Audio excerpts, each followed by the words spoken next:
বাংলাদেশের লিটারেচার সম্পর্কে যারা জানেন তারা হয়তো কেউ কেউ ওই মুন্সী মেহেরুল্লাহর নাম শুনে থাকতে পারেন। মুন্সী মেহেরুল্লাহর একটা কাহিনী ছিল হইতেছে এরকম যে 1892 সালে পাদ্রী জমির উদ্দিন নামে একজন উনি হইতেছে যে একটা খ্রিস্টান মিশনারিদের পত্রিকায় একটা লেখা লিখছিলেন যে আসল কোরআন কোথায়, যে আসল কোরআন বলে তো কিছু নাই।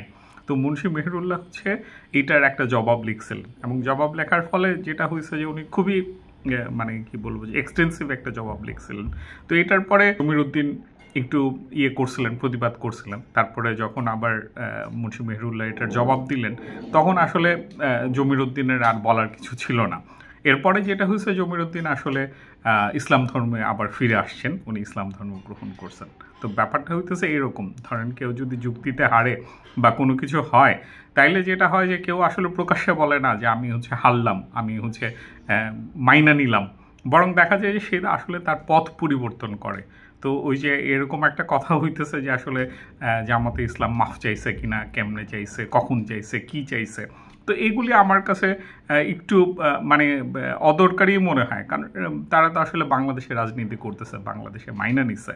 তো সুতরাং ওই যে পাদ্রী জমির উদ্দিনের মতো আর কি, যে এইটা মানে সে হইতেছে তার বলার দরকার নাই যে আমি তর্কে হাইরা গেছি, সে তো আসলে ইসলাম ধর্মই গ্রহণ করছে আর কি। তো এখানে আরেকটা জিনিস মনে হইতেছিল, একটা জিনিস থেকে তো আরেকটা জিনিস আসে। এই যে ধরেন এরকমের যুক্তি আছে বা এরকমের কথা আছে যে মুসলমানরা হচ্ছে আসলে ইংরেজি শিক্ষায় শিক্ষিত হইতে চাইতো না, স্কুল কলেজে যাইতে চাইতো না। তো আমার ধারণা ওই যে মিশনারিদের যখন স্কুল চালু হইল, তখন কিন্তু ওনাদের আসলে এই কনভার্সন প্রোগ্রামগুলো তো ছিল। তো যখন দু একটা ঘটনা ঘটছে, তখন তো আসলে মুসলমানদের দিক থেকে ভয় পাওয়ারও যথেষ্ট কারণ ছিল। আমি বলতেছি না যে আসলে এটা খুব ভালো কাজ হয়েছে বা যে এরকমই হয়েছে, কিন্তু এই ধরনের যে রেজিস্ট্যান্সেরও মনে হয় কিছু কারণ আছে আর কি। তো এই হইতেছে কথা।